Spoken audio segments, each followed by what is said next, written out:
Good evening, everyone. My name is Karina Kowalczyk, and I'm the events director for the Buckley program, and I have the honor of introducing Dr. Tom Wolfe tonight. A native of Richmond, Virginia, Dr. Wolfe attended Washington Lee University and completed his doctorate in American Studies at Yale University in 1957.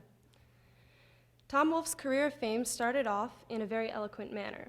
In 1960, he was awarded the Washington Newspaper Guild's Foreign News Prize for his coverage of Castro's communist revolution in Cuba. In keeping with his career of success, Dr. Wolfe wrote The Electric Kool-Aid Acid Test in 1968, a best-selling nonfiction story about the drug-infused 1960s and counterculturalism. Dr. Wolfe is also emblematic of a movement in reporting called New Journalism. He wrote Bonfire of the Vanities, an enlightening social commentary on New York society in the 1980s that was not only adapted as a major motion picture starring Tom Hanks, but more recently has been adapted into an opera. If that doesn't categorize him as an entertainer, his classic white suit and Homburg hat sure do. Where's your hat tonight? However, relevant to his attendance tonight, Dr. Tom Wolfe's interview on the firing line with our namesake, William F. Buckley, Jr., regarding his publication of the earnest and controversial book about the American art world, The Painted Word.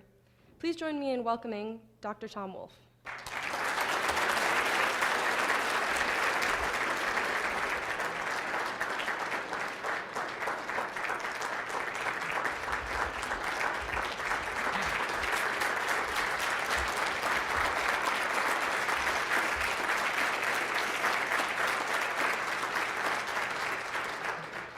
Thank you very much, Karina.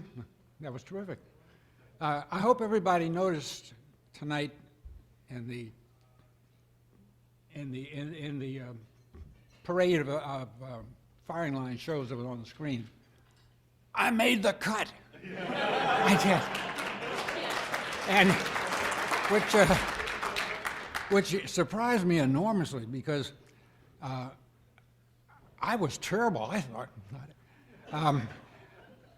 Within 3 seconds, he had me tied up in knots. I thought it was going to be, if you call the firing line, I thought it was going to be friendly fire because, we didn't disagree on that many fundamental things.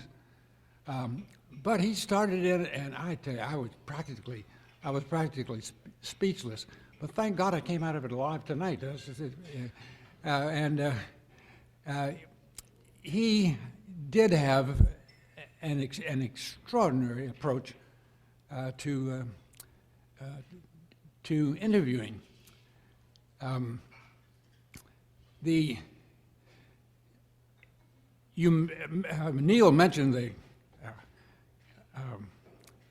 the language of with which he would start the show and put the guest was suddenly utterly intimidated by the language of his own introduction. But I'll tell you one thing, I'll never forget the very first firing line. The guest was Norman Thomas, probably at that time America's most famous socialist.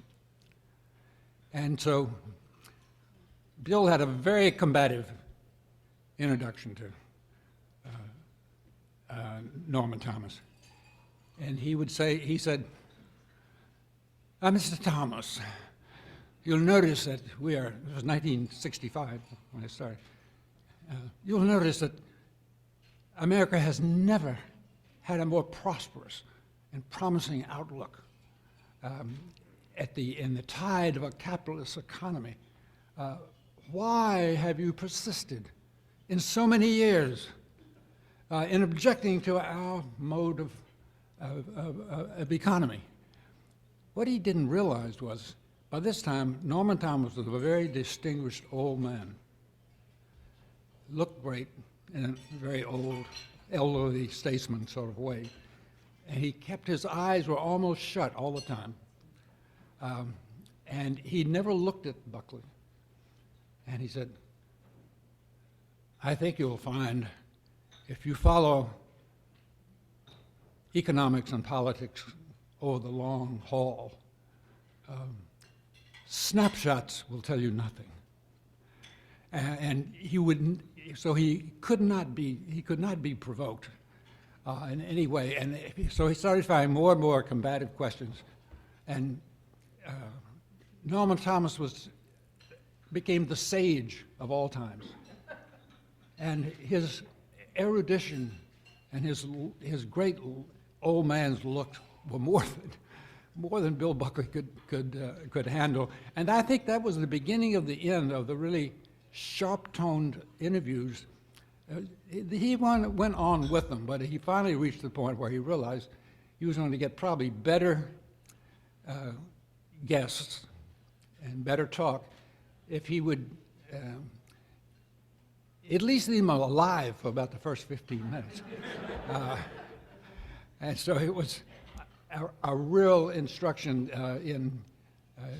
in rhetoric. I didn't realize until I was getting ready to come here tonight that Bill Buckley's entire early childhood was spent abroad.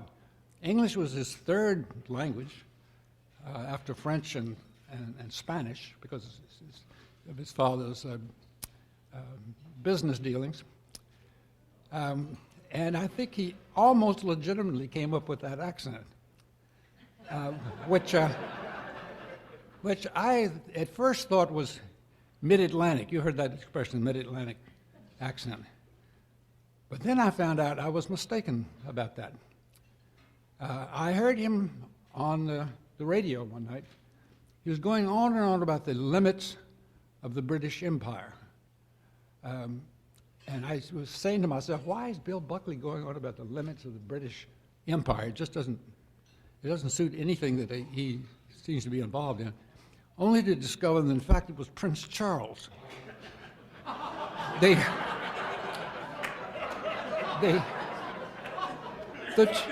The two accents were absolutely indistinguishable from one another. And well, that was a great eye-opener. I didn't have to figure any longer where that accent came from. Over the course of the years, Bill Buckley became more and more influential. What he had done, perhaps everybody knows this. I did not before I was doing a little research. He made the conservative movement in this country when he began his influential years, which was really 1955, I guess it was, with God and Country at Yale. The conservative or right-wing movement in this country was an absolute mess. I mean, you had everything from crypto-Nazis, as he was once called, to outright crazies. I mean, it was, and he, through it was a very patient job to make that into something that could be called a conservative movement with some pride. And somehow he rejected what was her name? The Ayn Rand, yes, because she was adamant about being an atheist and had no time for people who weren't. And this did not go down well with Bill. And they finally he rejected her, and that was a big ally to reject. Ayn Rand, tremendous influence. Her voice was listened to constantly. But he finally managed to get